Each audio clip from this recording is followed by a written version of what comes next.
Bonjour et bienvenue dans l'émission La Clé de voûte. Je suis Audrey Carsalane, coach, autrice et femme médecine. J'aide les entrepreneurs du nouveau monde à développer leur business les pieds dans la terre et la tête connectée aux étoiles. Un lundi sur deux, seul ou accompagné d'un invité, nous parcourons des chemins de vie puissants et singuliers, des réflexions vers une nouvelle vision du mot entreprendre en participant à l'éveil des consciences. La clé de voûte, le trait d'union entre le monde visible et invisible de l'entrepreneur conscient de ses actions et à l'écoute de son intuition.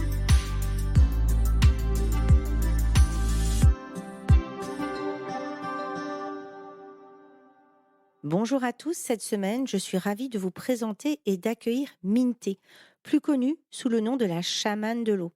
Minté, c'est un peu le genre de personnage que l'on ne voit pas ou peu sur les réseaux sociaux et qui ont tant à raconter, qui ont une histoire vibrante et passionnante au travers du chamanisme. Minté, je vous invite vraiment à découvrir son livre A eu mille et une vies, des expériences hallucinantes, enrichissantes, porteuses.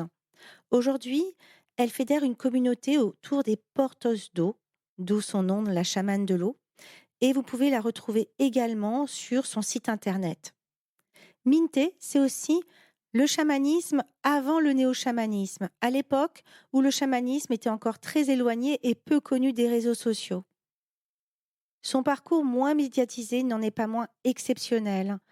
Elle a un regard bienveillant et appelle à l'intégrité de chacun d'entre nous dans la justesse de ses paroles et la justesse de ses propositions quant au respect des traditions chamaniques. Je suis ravie et honorée d'accueillir Minté qui a tant à nous transmettre. Aho Minté et bienvenue à toi. Bonjour Minté, je suis ravie, honorée de t'accueillir. Bonjour, bonjour. Je t'ai demandé, alors Minté, je vais faire une présentation où je vais parler du fait que tu es guérisseuse de l'eau, qu'on t'appelle également chamane de l'eau. Mmh. J'ai envie que tu me dises quel livre tu as choisi et ce qu'il symbolise pour toi. J'ai choisi le mien parce qu'il vient tout juste de sortir, enfin il y a pas très longtemps. Il s'appelle, La chamane de l'eau et je l'ai choisi parce qu'effectivement, ça résume un peu toute l'histoire de ma vie, comment, ma vie a basculé, mais dans le bon sens du terme, de la vie de monsieur, madame, tout le monde, voilà, avec un boulot, des enfants, tout ça, à tout d'un coup devenir, chamane de l'eau. Et ce livre a été, commandité par les éditions Trait Daniel. Ils m'ont dit: «Bah, ton histoire, elle nous intéresse, voilà, on aimerait que tu nous parles de ta vie». Et en fait, ça a été une longue, longue, longue écriture pour arriver à essayer de mettre un petit peu toutes mes idées au clair sur, qui j'étais, comment j'étais arrivée là, et cetera, et cetera. Donc voilà. Merci beaucoup. Alors moi, je t'ai découvert effectivement cet été grâce à une amie qui m'a parlé de ton livre. Et c'est Mmh. vrai qu'il est... je vais te poser plein de questions par rapport à ce livre sans le spolier parce que j'invite vraiment les gens à aller le lire. C'est une bible d'informations. Et Mmh. il y a des rencontres absolument fabuleuses. Et c'est ça qui m'intéressait aussi, c'est que beaucoup de gens sont connus parce qu'ils sont très présents sur les réseaux sociaux. Or, il Mmh. existe plein de gens qui sont pas forcément ultra présents sur les réseaux sociaux. Par exemple, je vais te taguer, mais je suis pas sûre que ton compte Instagram soit très actif. Et pour autant, qui sont un chemin d'inspiration sans nom sur justement cette audace d'être soi et également sur tous ces dons et ces pouvoirs qui peuvent sommeiller en nous, quels qu'ils soient. Mmh. Et je te remercie beaucoup pour ce livre. Ça m'a permis aussi de me reconnecter à l'eau, qui a été un grand appel. Et tu fais aussi beaucoup pour l'eau dans le monde. Et c'est vrai que c'est assez fabuleux, donc je te remercie beaucoup. Mmh. J'avais envie de revenir sur ton parcours pour que tu partages justement ce chemin qui t'a amené à être Minté, guérisseuse de l'eau et aussi appelée chamane de l'eau. Et j'avais envie de rembobiner au début en te demandant quel genre de petite fille tu étais et sous quel filtre tu voyais la vie. Ah! Intéressant comme question. Alors, j'étais une petite fille, je dirais «ordinaire» entre guillemets, dans la mesure où j'avais un papa et une maman, mes parents vivaient ensemble, il y avait pas de grosses difficultés financières, enfin, voilà, une famille, classique. Classique de l'époque, hein. de l'époque de 1960 parce que maintenant c'est un petit peu différent. Et puis, j'allais à l'école et puis, j'étais une bonne élève à l'école, j'essayais de tout faire bien comme il faut. J'étais pas une petite fille dissipée ou enfin voilà. Donc j'ai eu une vie, je te dis, assez, dans les clous quoi, de ce qu'on attendait de moi à l'époque. Si ce n'est que j'avais une grand-mère qui était guérisseuse, qui était rebouteuse, enfin comment on l'appelait là-bas. Je dirais qui était sorcière, qui tirait les cartes, qui faisait des trucs un peu voilà, quand on n'a pas, on n'avait pas l'habitude de le faire dans ma famille et donc elle était un petit peu mal vue et moi je m'intéressais beaucoup à ce qu'elle faisait.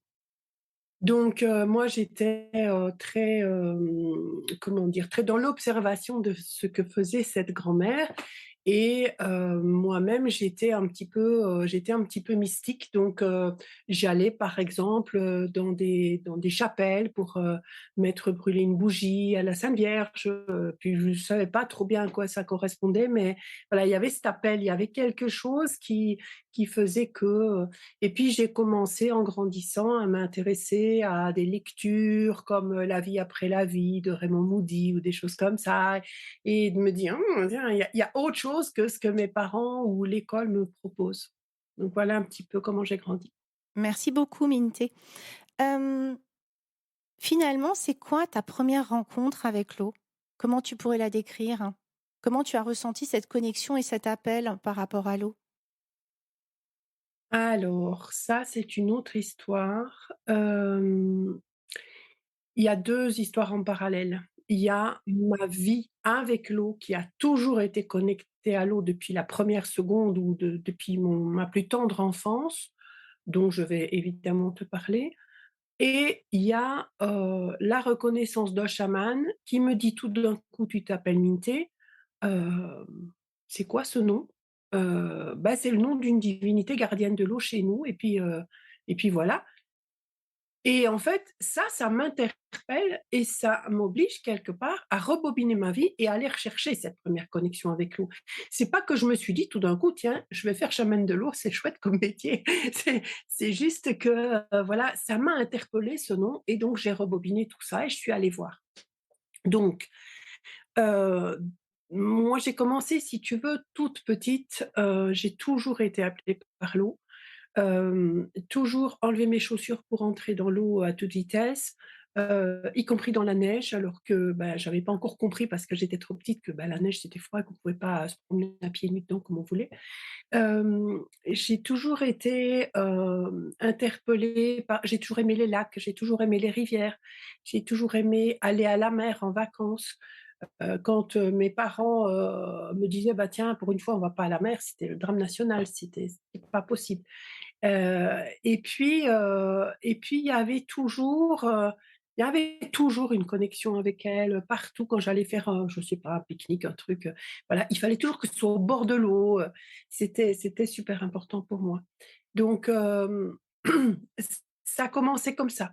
Mais l'histoire de ce nom de Minté, qui m'a été donné et qui m'a pas été donné, enfin, en même temps, il m'a demandé de choisir entre 3 noms. J'ai choisi celui-là sans savoir ce qu'il voulait dire. Tu vois? C'était quand même il y avait comme une sorte de hasard qui faisait que c'était pas le hasard. Et en fait, bah, quand j'ai rebobiné tout ça, je me suis rendu compte d'un truc, que je raconte d'ailleurs dans mon livre. Je vais peut-être pas trop en parler pour, comme tu dis, pas spolier, mais c'est que finalement, il y avait bien plus d'histoires que ça qui m'était arrivé, qui étaient en connexion avec l'eau et tout d'un coup, j'ai commencé à les lister et je me suis dit: «Waouh, heu, il y en a quand même, une pelletée, quoi». Je pense que peut-être que celle qu'on peut partager, c'est que dès que tu commences à aller dans un endroit, où tu vas, notamment, faire des retraites ou des choses comme ça, ou dès que il y a un orage, il y a des choses comme ça et tu dis et je me souviens dans ton livre, tu dis: «Ah, c'est bon signe». Est-ce que est-ce que tu me valides ça? Oui, oui, oui, tout à fait. C'est bon signe et ça ne l'est pas toujours, ça dépend. Des fois, c'est pour moi, c'est bon signe parce que ça veut dire que les oiseaux tonnerres sont là. Ça veut dire que je suis protégée, que je suis accompagnée par ces êtres, qui sont des êtres surnaturels, quoique. Des gens assurent qu'ils les ont vus, physiquement à certains endroits, ces grands oiseaux énormes. Mais oui, ça veut dire qu'ils sont là pour m'aider. Mais parfois, ça peut être aussi, quand il se passe quelque chose, pour moi qui potentiellement est dangereux et qu'ils viennent juste pour m'accompagner dans ce que je vis. Oui, ou pour te prévenir peut-être? Oui, oui, les 2. Moi, Mmh. ça m'est arrivé, je t'avais parlé parce qu'on s'est rencontrés avant, d'oiseaux qui, j'en parle régulièrement parce que c'est vrai que ça me met, à chaque fois dans une magie et hyper étonnante, de cris d'oiseaux et tout 2 secondes après, j'ai eu une phrase et c'était pour me prévenir, de me protéger. Donc effectivement, ça peut venir pour, dans une forme de protection ou d'avertissement, qui peut être intéressant. Hem Et j'avais également envie de te demander, du coup, c'est quoi ta parce que tu as abordé, le chamanisme, c'est quoi ta première rencontre avec, l'univers du chamanisme? Mmh. Ça aussi, c'est toute une histoire. Ma vie est toute une histoire. Oui, c'est très bien décrite dans ton livre d'ailleurs, de rencontres absolument fabuleuses. Mais voilà, j'avais envie que tu mettes un petit peu, voilà, comment ça arrivé? Parce que peut-être qu'il y a des gens qui se posent la question de: «Tiens, est-ce que j'irai, faire une retraite? Tiens, ça m'attire, mais en même temps, hem, ça peut me faire peur. Est-ce que c'est une synchronicité pour moi?» Bref, toi, que ça a été quoi ta première rencontre et comment tu as ressenti l'appel finalement? Mmh mh. Mmh. En fait, j'avais, on va dire 40 ans à ce moment-là à peu près et je me posais beaucoup de questions sur ma vie et en fait, à quoi ça sert la vie? Est-ce qu'on ne fait que la traverser, avoir des enfants, travailler, machin, tout ça, tout ça? Est-ce qu'il y a pas autre chose derrière? Et je sentais qu'il y avait cette autre chose derrière, mais je n'arrivais pas à le percevoir et quand, en fait, à ce moment-là, j'étais mariée. J'avais avec mon mari une grande maison, un massive knoll dans lequel on avait des chambres d'hôtes et on en avait un petit peu marre de toujours faire du tourisme et tout ça et à un moment donné, un ami nous a dit: «Ben, tiens, moi, je connais des gens qui potentiellement seraient intéressés pour faire des stages, qui pourraient, se faire dans ta maison parce que tu as vachement de la place» et puis, on avait une yourte aussi, on avait quand même des idées un peu on avait une yourte mongole dans le jardin, donc il nous avait dit: «La yourte, c'est formidable, on pourrait faire les stages dans la yourte et puis les gens, ils pourraient dormir dans vos chambres». Donc on est parti là-dessus, pourquoi pas? On a accueilli un stage, 2 stages et en fait, parmi les tout premier stage qu'on a accueilli, on a accueilli un chaman et ce chaman, il venait, du Mexique. C'est d'ailleurs le chaman qui plus tard m'a donné mon nom. Il venait du Mexique et il est arrivé avec toute sa famille. Ils sont arrivés, sa femme et lui avec, leurs 3 filles à 5:30 du matin. On les attendait le jour avant, au soir, ils n'étaient pas arrivés et finalement on est allés dormir et tout d'un coup ils ont débarqué pendant la nuit. On les a installés dans leur chambre, ils nous ont dit, «Ben, on est fatigués, on veut se reposer un peu», donc on les a installés et puis, le matin au petit déjeuner, en fait, ils nous ont raconté que une de leurs filles, qui avait, on va dire 12 ans, était allée sur les balançoires. On avait des grandes balançoires dans les arbres dans le jardin. Elle était allée sur une des balançoires et elle est tombée en arrière et elle s'était fait mal à la tête et quand j'ai vu arriver la jeune fille, et qu'on m'a raconté ça, en fait, à ce moment-là, je faisais du reiki, donc j'étais pas encore dans le milieu vraiment chamanique, mais je faisais du reiki et j'ai plongé sur cette jeune fille pour lui faire un soin, sans réfléchir. Je l'ai étendue, je lui ai dit: «Tiens, allonge-toi là», voilà et puis, en fait, pendant que j'étais là avec les mains sur la jeune fille en train de lui faire un soin, je me suis regardée faire de l'extérieur, je me suis dit: «Mais qu'est-ce que tu fais?» En fait, c'est un chaman, il sait très bien ce qu'il faut faire avec sa fille et toi, tu es là en train de faire tes trucs là, il sait sûrement faire 10 fois mieux que toi et donc je me suis trouvée un peu bête. Mais en fait, c'est ça qui a déclenché tout. Parce que j'ai juste suivi la voix de mon cœur et ça, c'est important. J'ai juste suivi un élan, quelque chose qui s'est passé et donc le chaman, il m'a laissé faire, il m'a regardé et après il m'a appelé et il m'a dit, «On se connaît, il y a quelque chose entre nous», enfin je sais pas, il a commencé à me parler. Bon, je regardais, j'écoutais ça d'un œil un peu, enfin voilà, bon, OK et puis il commençait son stage en fait un peu après dans la yourte et je le regardais d'un air, perplexe, tu sais? Je me dis: «Mais qu'est-ce qu'il peut faire dans cette yourte et tout? Qu'est-ce que c'est que le chamanisme?» Je n'y connaissais mais absolument rien Et pendant que j'étais dans le jardin en train de guetter comme ça ce qui se passait, parce qu'il était en train de se préparer à sauger les personnes pour les nettoyer, pour rentrer dans la yourte, à ce moment-là, il m'a vue et il m'a fait un grand signe comme ça, il m'a fait signe: «Viens». Donc je me suis approchée de la yourte, il m'a directement saugée et il m'a fait signe d'entrer. Donc là, moi, j'ai regardé mon mari au loin, je lui fais genre: «Je peux qu'est-ce que je fais, quoi?» Et je suis rentrée je suis entrée dans la yourte, je me suis assise toute petite à côté de la porte et là, bah, il m'a dit: «Non, non, non, pas là, tu viens à côté de moi». OK. Et puis je me suis dit, tu sais, bon, il veut me faire un honneur parce que je suis la gardienne du lieu ou enfin voilà. Et en fait, c'est là que tout a commencé. En fait, il nous a fait voyager, il a fait de la il a utilisé évidemment la musicothérapie, il a joué de la flûte beaucoup, il a expliqué des choses et cetera et là, ça m'a retourné la tête. Je peux pas t'expliquer ça autrement. Il s'est passé des tas de choses pendant ce week-end et quand je suis redescendue de ma première journée, à la yourte, je suis arrivée dans la cuisine et j'ai dit à mon mari: «Quoi qu'il en soit, ça, c'est mon chemin. N'essaye pas de m'en détourner parce que j'ai trouvé ma voie». Et mon mari m'a regardé un peu perplexe, il m'a dit: «Mais je n'ai pas l'intention de te détourner de quoi que ce soit, enfin bon, tu fais bien ce que tu veux». Je lui ai dit: «Non, mais on ne sait jamais. Ça, c'est ma voie». C'était mais j'étais très plantée dans mon truc parce que ça faisait quand même un petit peu un certain temps que je me posais des questions sur cette vie, à quoi ça sert tout ça et tout d'un coup, waouh!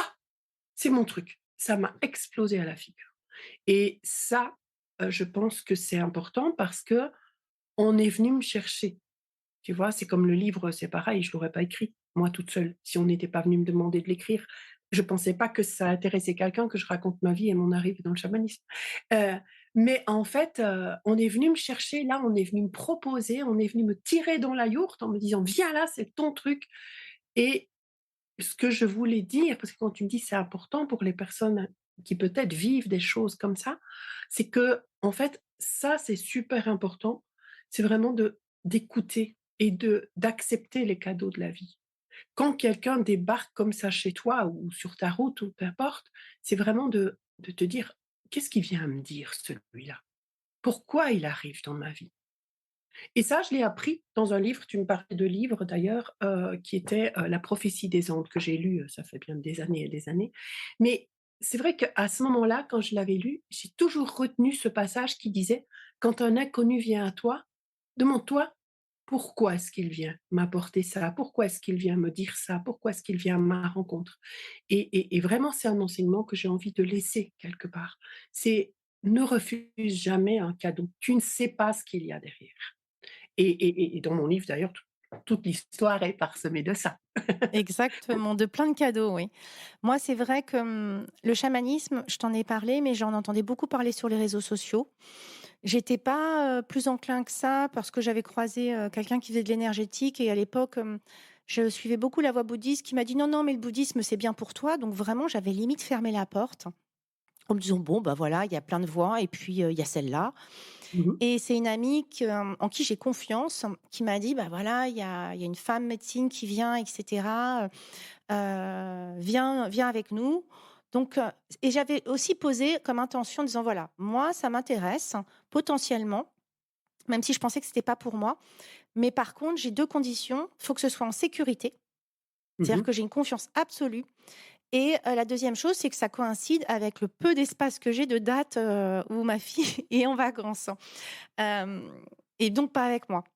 Et en fait, quand cette personne m'a contactée, c'était les 2 réunis. C'est-à-dire que, j'avais complètement confiance en Karine. Elle avait déjà testé et validé et je sais que c'est quelqu'un qui a vraiment, qui est très connecté, mais en même temps qui a les pieds vraiment sur terre. Il y avait plein de gens dont j'entendais parler, que j'avais envie de rencontrer et ça correspondait pile poil à mes dates et je suis vraiment partie un peu la fleur au fusil en touriste en me disant: «Ça a l'air bien, ça a l'air sympa et ça va me faire des vacances». Mmh Sans mh. du tout m'attendre, tu vois, à la suite. Donc je pense qu'effectivement, il y a des opportunités qui se présentent à nous. Toutes ne sont pas forcément à saisir, mais qu'encore une fois, il y a cette question, j'aime beaucoup ce que tu proposes de pourquoi cette personne est là? Qu'est-ce qu'elle a à m'offrir? Est-ce que j'ai envie d'aller dans cette voie ou pas? Est-ce que j'ouvre ce chemin? Ou est-ce que vraiment c'est pour renforcer le fait que non, c'est pas ça, quoi. Merci beaucoup. Hem j'avais envie aussi de parler, enfin que tu nous parles plutôt de ta rencontre avec Mika, qui a fait la préface de ton livre. Alors Mika, c'est le fondateur et le directeur de Crow Next Centers for Shamanic Studies International. Oh yeah! Donc, on t'a quand même aussi une super préface. Comment tu as rencontré Mika? Et aujourd'hui, est-ce que tu peux parler du travail que vous avez créé en commun sur le breathwork, par exemple? Oui, bien sûr. Bien sûr, je peux en parler. Alors, donc Mika, c'est Mikal, hein, si jamais.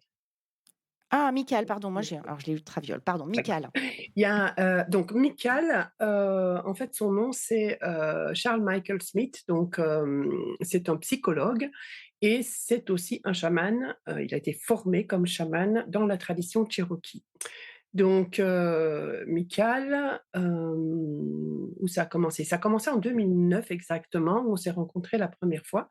En 2009, il était invité au festival du chamanisme qui est organisé par le Cercle de sagesse de l'Union des traditions ancestrales, c'est aussi un nom rallonge. Et donc, il était invité au festival et moi, j'étais pressentie par le président de cette association pour entrer dans ce cercle et il m'avait demandé de me présenter comme bénévole pour cette année-là.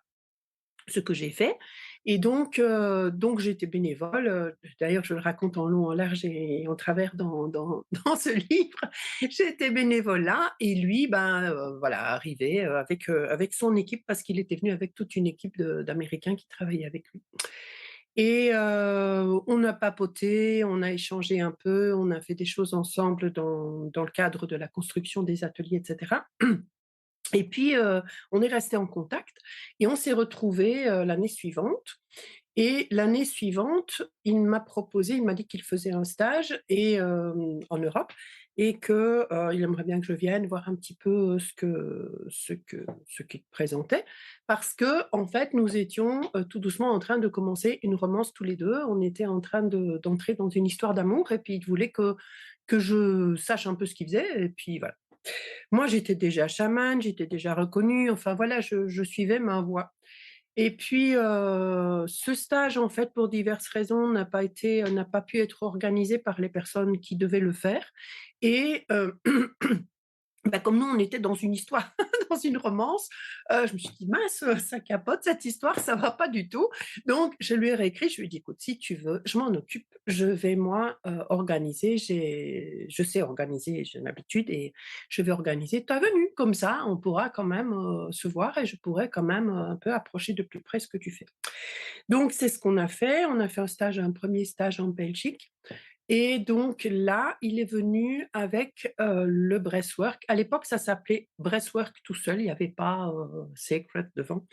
Et il m'a dit: «Écoute, surtout, tu touches rien, tu fais rien, tu voilà, tu restes avec moi juste, assise sur ta chaise à côté et je te dirai si jamais il faut faire quelque chose». OK et c'est ce que j'ai fait. Donc je vais pas raconter en détail non plus, mais voilà et en fait, j'ai découvert un truc, quelque chose d'absolument formidable qui mettait les gens dans un état modifié de conscience, à toute vitesse, parce que ça prend pas 3 minutes que la musique est lancée, que directement les personnes entrent dans cet état modifié de conscience, sans aucun danger, parce qu'on y prend quand même on y fait très attention, enfin il y a un maximum de règles de sécurité, et sans avoir pris aucune plante, champignon ou autre, voilà, ce qui pour moi était important parce que c'est pas ma médecine, j'avais pas envie de travailler avec ça. Donc très bien. Et j'ai découvert cette pratique et là, je lui ai dit: «Mais en fait, moi, ça, je veux l'apprendre. Je veux faire ça avec toi». Et donc, bah, elle m'a dit: «Bah, ouais, pas de problème, on peut continuer au fur et à mesure des stages» et moi, j'ai commencé à organiser, je suis devenue organisatrice de stages, du coup. J'ai commencé à organiser des stages pour lui, pour que, il puisse continuer à venir donner son enseignement et que moi, je puisse apprendre cette technique. Et petit à petit, ce qui s'est passé, c'est que bon, il faut se dire ça, c'était 2010. À cette époque-là, on parlait pas encore beaucoup de breathwork. Mais tout d'un coup, en fait, ce qui s'est passé, c'est que tout le monde s'est mis à faire du breathwork, ce qui veut dire travail de respiration, dans tous les coins de la planète.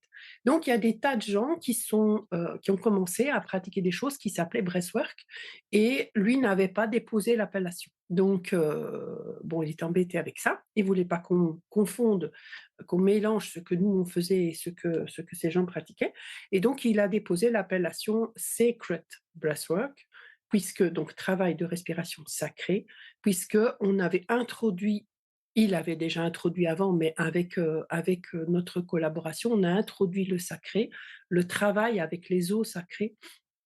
Et en fait, il y a énormément de connexions des personnes pendant ces sessions avec la bouteille des eaux sacrées. Il se passe des tas de choses et donc du coup, l'appellation Sacred, Breathwork est venue, automatiquement. Oui, parce qu'effectivement, aujourd'hui, on en parle beaucoup et vous, parce qu'on en a on a un petit peu échangé, ça dure pas mal de temps, ça dure 2 3 heures, c'est ça? C'est des sessions de 3 Donc 2 heures heures et demie et avec des 3 heures, musiques. là, rien que la musique, plus la préparation et Ouais, le c'est ce que retour. j'ai Ouais. voilà. Rien que de musique. Et il y a, toute une forme qui permet de passer dans différentes phases. Tu avais commencé à m'expliquer ça, j'ai oublié, parce que chaque, musique amène sur différents niveaux et permet justement cette transformation de 2 heures et demie plus le temps, ou 3 heures, plus le temps, de préparation et Mmh. cetera. C'est ça que tu me Oui, disais? oui, oui, il y a, comment te dire? En fait, la formation en Sacred Breathwork, elle est très longue. Elle est très longue parce qu'il faut un minimum de base chamanique. Donc, on va demander déjà aux étudiants, enfin, vous demandez, je sais pas pourquoi je dis vous, comme si c'est comme si tu y étais. On va demander aux étudiants 2 ans à peu près de formation où ils vont entrer dans ce travail chamanique. Et après, ils vont commencer à entrer dans notre équipe pour accompagner, pour d'abord observer et puis accompagner, et on va leur donner petit à petit des responsabilités. Je prends souvent l'exemple de la médecine, par exemple. Quand tu commences ta première année de médecine, tu vas pas directement faire une opération, je sais pas quoi. Tu vas petit à petit apprendre des choses, puis après tu vas commencer à observer le médecin, et puis petit à petit il va te donner des responsabilités. C'est la même chose ici. Et en fait, parmi toutes les choses qu'il y a à faire une fois qu'on entre dans la phase responsabilité et qu'on commence à vraiment travailler avec nous, il va y avoir la création de cette session de musique.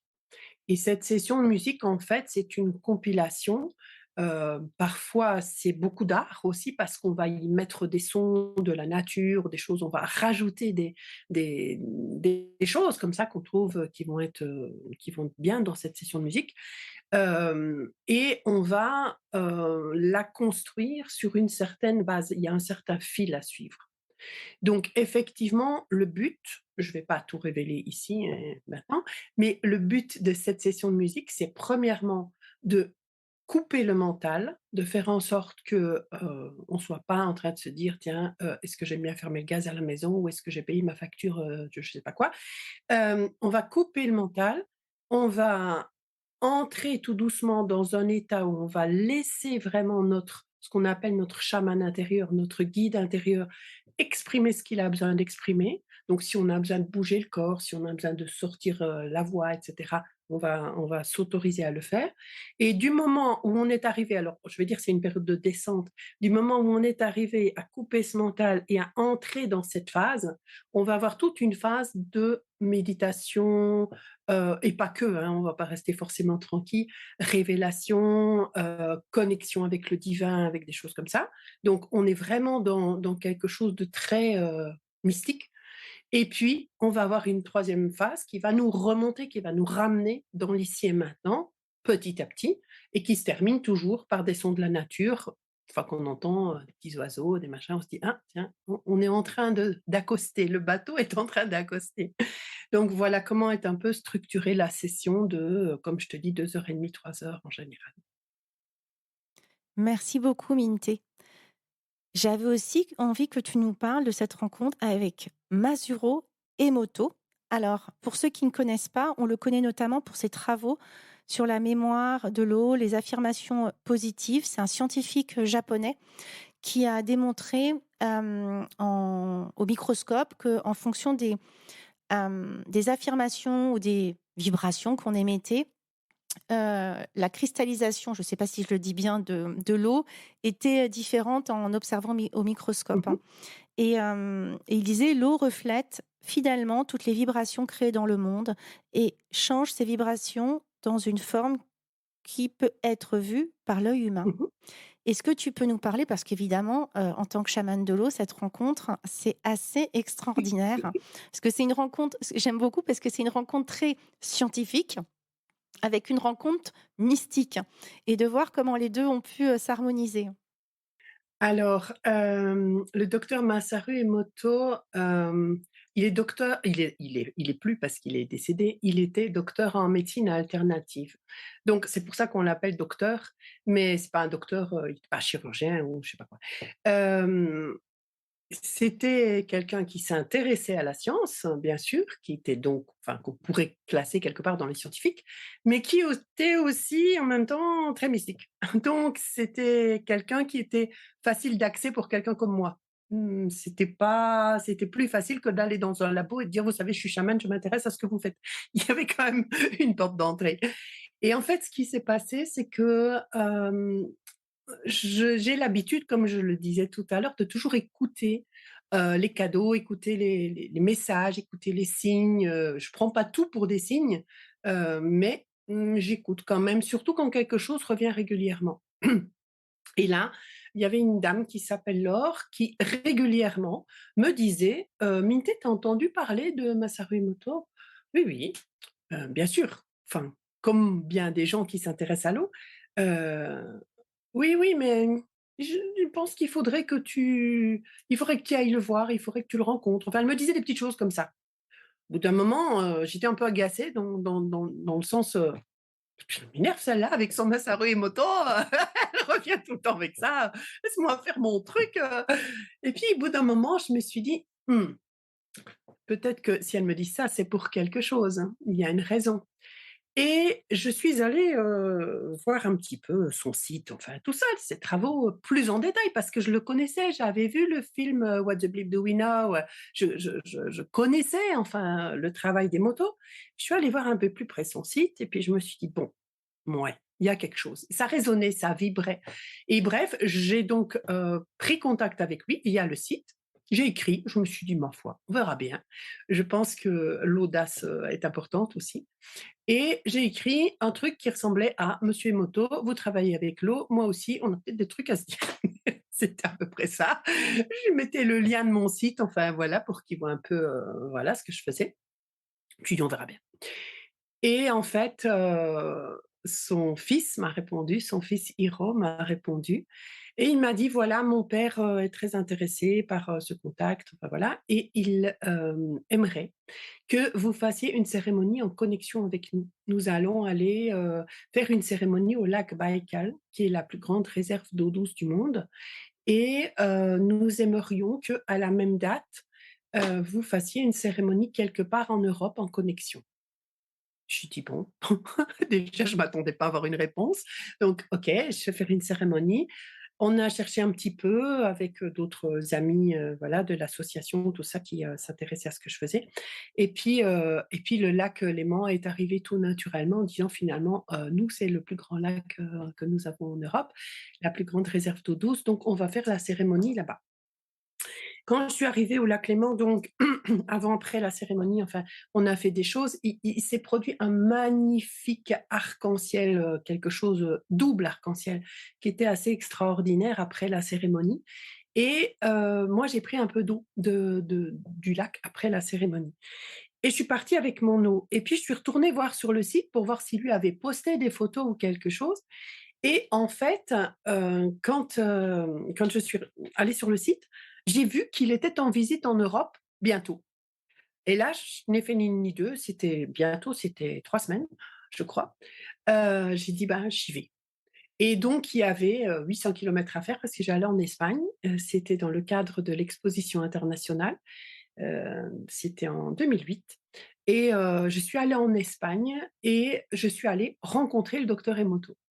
Et là aussi, c'est drôle parce que je suis arrivée je ne parle pas espagnol, donc je suis arrivée, dans des halls de foires, où on organisait cette exposition. Je devais expliquer qui j'étais, que j'avais réservé, que ci, que là, que machin. Déjà, je faisais comme je pouvais et il y a une dame qui est arrivée dans mon dos et qui m'a dit: «Je vais traduire pour vous». Donc déjà, bon, OK. Et donc, j'ai expliqué qui j'étais, ce que je faisais et puis derrière elle m'a dit, elle m'a couru après en fait dans les halls. Et j'ai entendu Minté, je me suis retournée, j'ai vu cette dame qui me courait après, elle m'a dit: «Je vais te guider, je vais t'amener chez le docteur Emoto». Donc bon, j'étais un peu perplexe quand même, c'est quand même drôle quand la vie te fait des choses pareilles, des cadeaux pareils. Et donc je suis arrivée, elle m'a littéralement ouvert toutes les portes. Elle s'est débrouillée pour me dire quand il sortait d'une conférence, et cetera, et elle m'a poussée, je peux pas dire autrement, elle m'a littéralement poussée en me disant: «Vas-y, c'est maintenant». Et en fait, je me suis retrouvée devant le docteur Emoto qui sortait d'une conférence de presse. Et tout ce que j'ai trouvé à faire, c'est de sortir ma petite bouteille d'eau. Et puis je lui ai dit: «Docteur Emoto, c'est moi qui ai fait une cérémonie au lac Léman en connexion avec vous. Je vous ai apporté de l'eau, je voulais juste vous la remettre, je ne vais pas vous déranger 2 minutes de plus. J'ai fait 800 kilomètres pour vous apporter cette bouteille d'eau, donc s'il vous plaît, prenez-la». Il m'a sorti sa carte de visite, j'ai donné la mienne, on a fait une photo et puis, on est partis chacun de notre côté faire ce qu'on avait à faire. Et quelques mois après, j'ai reçu un message que j'ai failli mettre à la poubelle parce que dans l'instant, je croyais que c'était une pub. Et puis je me suis rendu compte que, non, c'était l'assistante du docteur Emoto qui m'écrivait et qui me disait, «Voilà Minté, le docteur Emoto aimerait que vous organisiez une conférence pour lui en France. Donc est-ce que vous pourriez faire ça?» Et là, j'ai halluciné. Je me suis dit: «Mais je suis pas organisatrice de conférences, moi. Pourquoi il me demande ça à moi?» C'est quoi cette histoire? Et j'ai pris un peu de temps pour le digérer parce que franchement, j'ai pas envie de faire tout et n'importe quoi parce qu'on me le demande. Et puis, c'était tellement juste et c'était tellement évident que je me suis dit: «Bah, ouais, ouais». Et puis j'ai organisé cette conférence. Il y avait 650 personnes dans la salle, c'était un truc de dingue. Et quand j'ai été accueillir le docteur Emoto à l'aéroport et puis, que je l'ai amené à son hôtel et tout ça, je lui dis: «Mais docteur Emoto, pourquoi moi? Pourquoi moi? Pourquoi vous avez pas pris quelqu'un dont c'est le métier d'organiser des conférences?» Il m'a dit: «Parce que vous avez fait 800 kilomètres pour venir me voir». Et il a rigolé. Et là, je me suis dit: «Waouh, il se rappelle ça, quoi. C'est drôle». Et en fait, là-dessus, on a papoté, on a fait connaissance, on s'est raconté nos vies et on est devenus des amis. Et donc on s'est vus quelques fois, à différentes conférences, tout ça qu'il organisait, ou que j'ai organisé d'ailleurs en France et ailleurs. Et puis on est devenus des amis jusqu'à son décès. Alors, ce récit fait partie des innombrables récits que vous trouverez dans le chaman dans La chamane de l'eau. Ce livre, c'est, moi, encore une fois, je te connaissais pas et j'ai vraiment à cœur, de pousser à la connaissance de gens comme toi. Mais quand j'ai lu ça, je me suis dit: «Mais qu'est-ce que c'est? L'expression what the fuck?» Genre, mais qu'est-ce que c'est? Comment c'est possible? Et j'adore parce que du coup, effectivement, il s'est passé tellement de choses, tellement de rencontres improbables et qui en même temps étaient tout à fait, sur le chemin. Donc j'invite vraiment les gens à lire ce livre et puis en plus tu donnes plein de rituels, plein de choses, qu'on peut utiliser derrière donc c'est un sacré bouquin. Hem J'avais envie aussi heu, que tu parles finalement de ce lien magique entre toi et l'eau. Comment tu l'utilises aujourd'hui? Parce que tu as alors c'est Aguas ou Agua Unidas où tu transmets, les donc il y a des femmes porteuses d'eau et j'avais envie que tu nous parles un petit peu de tout ça pour voir si effectivement tu vas lancer et voir, si ça fera résonance avec certaines personnes. Alors, comme je t'ai dit, je ne parle pas espagnol, mais bizarrement, le nom des eaux que j'ai rassemblées, est espagnol. Elles s'appellent les Aguas Unidas. Elles s'appellent comme ça pour toutes sortes de raisons, mais essentiellement parce qu'elles ont commencé leur chemin en Espagne quelque part, avant même que je ne reçoive le message que je devais les rassembler. Enfin, c'est toute une histoire, mais voilà, que je explique aussi dans le livre. Et donc les Aguas les aguas unidas, ce sont des eaux de partout dans le monde, des eaux de rivières, de lacs, de mer, des eaux de la petite source du fond du jardin et aussi bien de l'eau du robinet, avec le chlore et tout ce qui est dedans. C'est vraiment les eaux de partout et ces eaux, en fait, ce sont enfin, je les considère comme des eaux sacrées qui effectivement, ont tout un chemin que je ne vais pas non plus raconter, en long, en large et en travers, mais qui ont tout un chemin et qui ont choisi d'aller, je dis «ont choisi» parce qu'elles ont vraiment il y a vraiment un esprit qui habite dans ces eaux, dans l'eau en général, qui me guide, qui me dit, que parfois elles veulent aller avec certaines personnes et donc effectivement, je donne des initiations à ce travail de porteuse d'eau parce que c'est comme ça que ça s'appelle et que les femmes qui se sont appelées par l'eau viennent à ma rencontre. On passe 4 jours ensemble pendant lesquels elles vont, faire des cérémonies, des rituels, recevoir des enseignements, mais aussi, prendre des engagements par rapport à l'eau et donc certaines femmes, parfois se retrouvent avec, une bouteille des Aguas Unidas pour les accompagner sur leur chemin. Qu'est-ce que j'en fais moi de ces eaux? Si tu veux, là, je suis en train de te parler comme quand je suis en consultation, c'est pareil, elles sont en face de moi. Donc la bouteille, elle est toujours là, elle est jamais loin de moi. Parfois dans les cérémonies, j'en mets une petite bouteille à ma ceinture, enfin, elles sont toujours là et je communique avec elles. Je ne sais pas te dire ça autrement, je communique avec elles et comme je communique avec elles et que nous sommes essentiellement composés d'eau, tous et toutes, en fait, c'est un peu comme si mes os à moi se mettaient en communication téléphonique avec tes os à toi ou les os de quelqu'un d'autre que je vais voir en consultation, à travers cette bouteille d'eau qui va être l'interprète quelque part parce que, quand tes os à toi parlent, je ne comprends pas forcément ce qu'elles racontent, tandis qu'à travers cette bouteille d'eau, il y a une connexion qui s'établit et qui fait qu'on parle tout d'un coup la même langue et que je ressens des choses. Ça peut être dans mon corps, ça peut être des images qui me viennent, ça peut être, des questions que tout d'un coup je sens de poser et puis des fois je me dis: «Mais pourquoi tu dis ça?» Bah, parce que c'est les os qui m'ont demandé de le dire tout simplement, qui m'ont influencée. Et c'est ça qui va me permettre de ressentir, de comprendre ce que les gens essayent de me dire, que des fois on ne peut pas expliquer avec des mots. Parfois je les arrête, je dis: «Non mais t'inquiète, j'ai compris. Tu as pas besoin d'aller plus loin à chercher les mots pour m'expliquer ça, j'ai senti ce que tu es en train de me dire». Et en fait, ça me permet de les accompagner au mieux dans le chamanisme, dans le monde du chamanisme et on dira de la thérapie avec un grand avec des guillemets, parce que je suis pas thérapeute, je suis pas psychologue, mais dans l'accompagnement en développement personnel de certaines personnes qui ont vécu parfois certaines choses difficiles et qui vont, c'est le propre du chaman d'ailleurs, c'est de mettre les gens dans un état modifié de conscience pour leur permettre de vivre ou de comprendre quelque chose qu'ils ne peuvent pas comprendre, normalement et à travers cet état modifié de conscience, ben moi je vais pouvoir les accompagner. Et si je peux mieux percevoir, ressentir ce qu'ils vivent à l'intérieur de leur corps ou de leur tête des fois, eh bien, en fait, ça va me permettre d'avoir les gestes ou les mots ou les questions adéquates pour les aider à avancer. Merci beaucoup. Je me souviens qu'on avait une discussion et tu m'avais donné une sorte de définition assez claire que j'aimerais que tu redonnes. C'est quoi finalement pour toi la différence entre quelqu'un qui canalise, qui serait médium, et un chaman? Mmh. Mmh. Alors bon, il y a beaucoup de différences si on veut, mais essentiellement, quelqu'un qui canalise, c'est quelqu'un qui a la possibilité de capter des messages. Donc en fait, c'est comme s'il avait une porte qui est ouverte là et tout d'un coup, il va y avoir un esprit, un ancêtre ou quelqu'un, enfin voilà, qui va vouloir, communiquer quelque chose. Par exemple, on va dire une grand-mère qui voudrait te dire quelque chose et puis toi, tu arrives chez le médium et puis le médium, il va attraper ce qui passe de la grand-mère, là, il va dire: «Bah, tiens, ta grand-mère, elle veut te dire ça». Ça, c'est le médium, le channel, le canal, on l'appelle comme on veut, il reçoit. C'est un récepteur. Tandis que le chaman, à la fois, c'est un récepteur et un émetteur, mais ce qui fait je ne veux pas dire que les channels ne sont pas aussi des émetteurs à certains moments, mais j'essaie d'expliquer vraiment cette définition. Tandis que le chaman, en fait, il va choisir d'aller chercher l'info. Donc, je fais ça, mais ça peut être aussi en bas. et le plus souvent, c'est d'ailleurs en bas. Donc en fait, le chaman, il va voyager.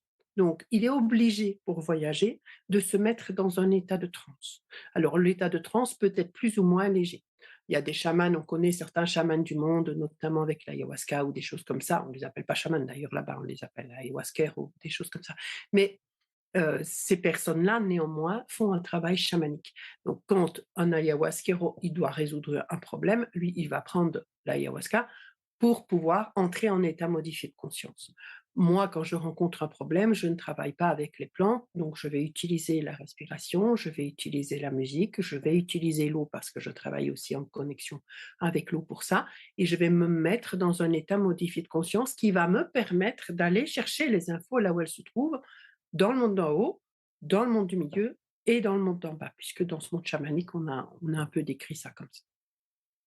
Oui, moi, tu m'avais dit, la différence, donc le channeling, je capte les infos, hein, et effectivement, la différence, c'est que le chaman, lui, il y va directement. Oui, Il va avoir directement l'esprit et donc se mettre en contact avec lui, négocier, et cetera, et oui. cetera. Alors, il y a toute une négociation, effectivement. C'est que, donc, comme je te dis, le chaman, il voyage pour y aller. Donc, il se dit, bah tiens, tu as un problème avec ta grand-mère, bah, je vais voir ta grand-mère, je vais voir ce qui se passe, ou je vais voir un esprit qui va m'éclairer sur pourquoi ta grand-mère a fait ci ou a fait là. Mais il va falloir négocier. Effectivement, parce que peut-être que la grand-mère, elle est fâchée sur toi parce que tu as fait quelque chose, et peut-être qu'à ce moment-là, ben, on va aller voir la grand-mère, on va lui dire: «Bon écoute, maintenant, tu morte, donc qu'est-ce que tu veux qu'on fasse?» Est-ce que par exemple, ta petite fille, elle pourrait faire quelque chose pour t'apaiser, pour apaiser ta colère? Et la grand-mère va répondre, et à ce moment-là, le chaman il revient et il va donner le message à la petite fille, il va lui dire: «Bah, écoute, il faudrait que tu fasses ci, que tu fasses là». Après, il peut retourner voir la grand-mère pour voir si elle est contente, et cetera. Il y a vraiment tout un voyage qui se fait, comme je dis toujours, le chaman, il passe son temps dans l'ascenseur. Moi, je déteste les ascenseurs, mais c'est un peu la réalité. C'est quoi d'ailleurs ta vision du chamanisme, de son évolution aujourd'hui et et du travail chamanique? Mmh. Alors, il y a beaucoup de questions dans une. Oui, je m'en suis rendu compte en te la posant. Je me suis dit: «Là, on peut découper, hein». Donc on peut commencer par c'est quoi finalement, être chaman et c'est quoi le travail chamanique? Alors, être chaman donc, comme, je commençais un peu à te l'ébaucher tout à l'heure, le chaman, la définition du chaman, c'est qu'il voyage. Déjà, quelqu'un qui voyage pas, il est pas chaman, il est guérisseur, il est médium, il est ce qu'on veut, mais il est pas chaman. Le chaman donc va chercher l'information dans les mondes d'en haut, dans les mondes d'en bas, là où il y a besoin, et il revient. Non seulement il voyage, mais il emmène son patient en voyage. C'est pour ça que les gens, parfois, quand ils me disent: «Est-ce que vous pouvez me faire un soin pour ci, pour là?» Je leur dis: «Pa, pa, pa, pa. On se calme, on va faire une consultation d'abord, on va voir quel est le problème, on va voir comment on va le résoudre, on va voir si j'ai besoin de moi voyager pour aller vous chercher une info, ou bien si j'ai besoin de vous emmener en voyage», et le plus souvent, c'est ça qui est le plus efficace, évidemment. Et donc ça, c'est le propre du chaman. L'autre chose qui est le propre du chaman, c'est qu'il va travailler dans une idée holotropique, c'est-à-dire de tendre vers la complétude. Donc, ça veut dire que le chaman va considérer que son patient est comme une sorte de puzzle, c'est l'exemple que je prends toujours et que je prends dans le livre aussi d'ailleurs.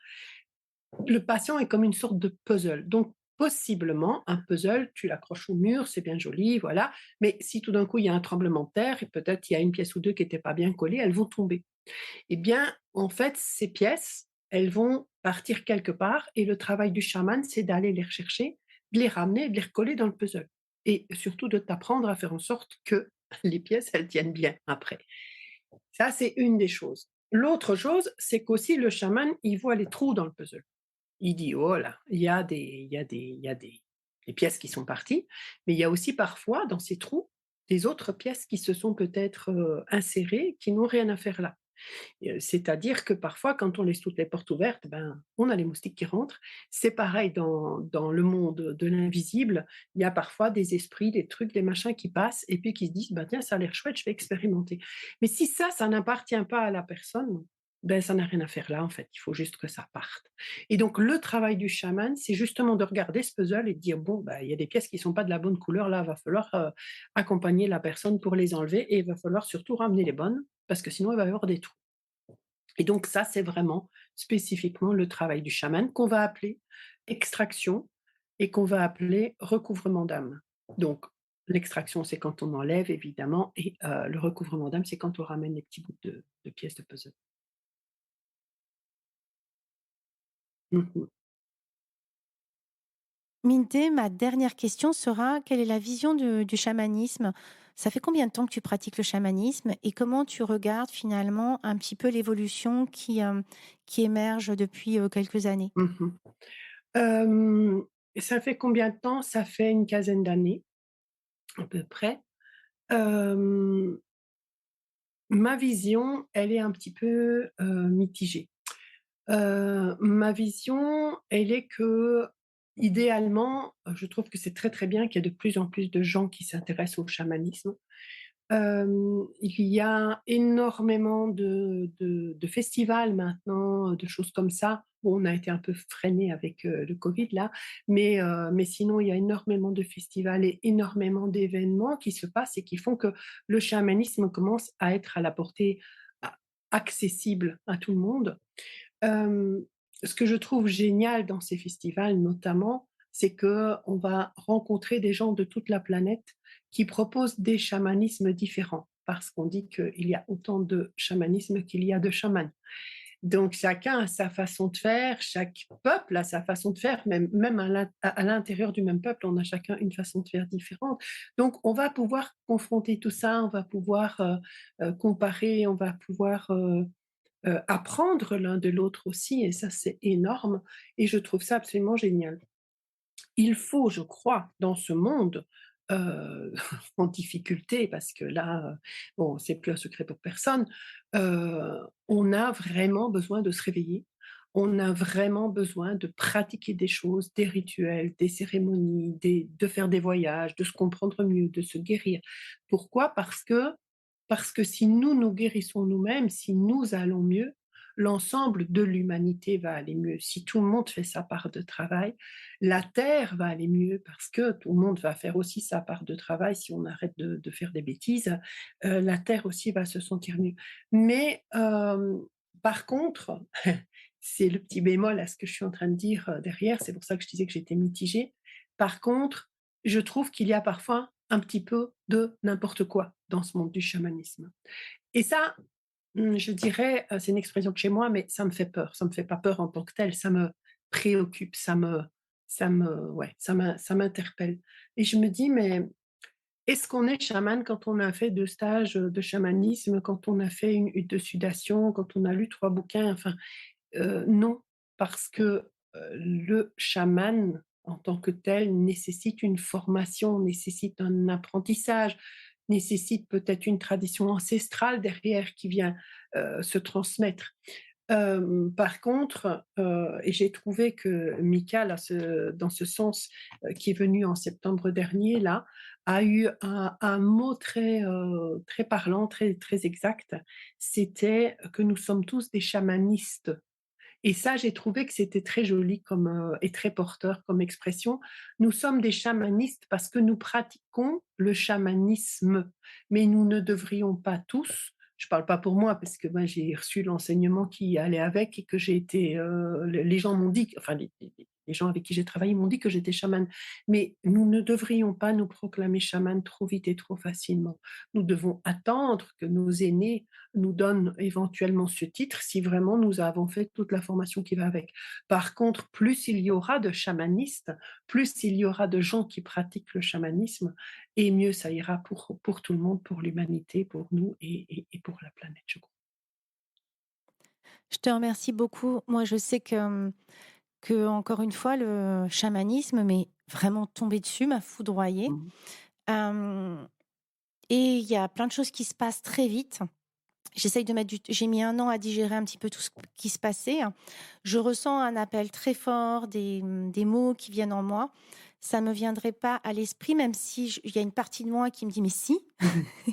je ça me viendrait pas à l'esprit de dire: «Ouais, c'est cool, ça y est, je suis chamane».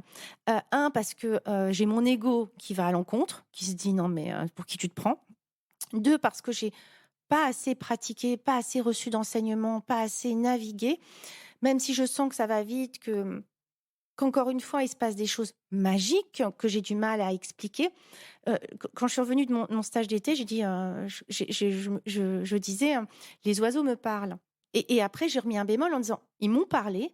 C'est vrai que quand je vais en forêt et que je pratique, que je voyage, j'ai beaucoup d'oiseaux autour de moi.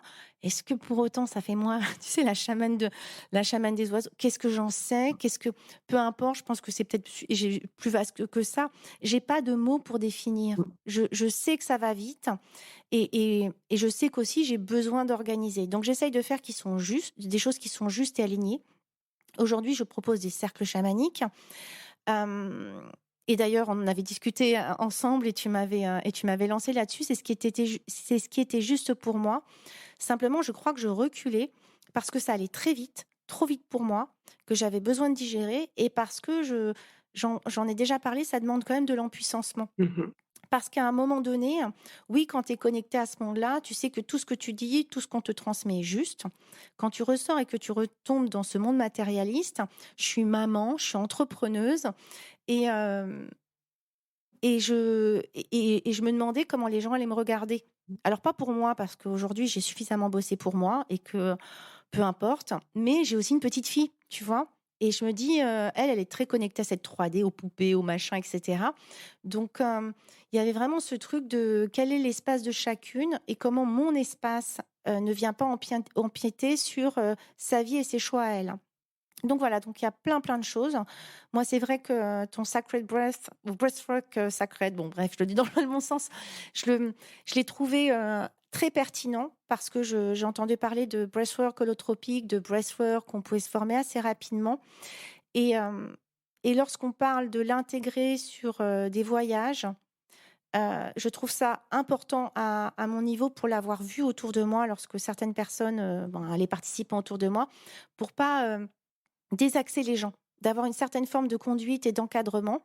Autant je me sens assez à l'aise pour faire voyager les gens et cetera, autant le breathwork, j'ai besoin de l'expérimenter, en tout cas une vision qui permet à la fois, d'y associer le chamanisme, Mmh. parce que c'est ça qui m'attire et pour pas faire, tu sais, je cherche le mot, mais désaxer les gens, les faire un moment, que ça aille trop vite pour eux et que tout d'un coup ils soient complètement perdus, voire déconnectés. Mmh. Parce qu'on a le danger aussi, dans ce monde très spirituel, c'est qu'on peut rester collé en haut et plus être ancré dans la matière.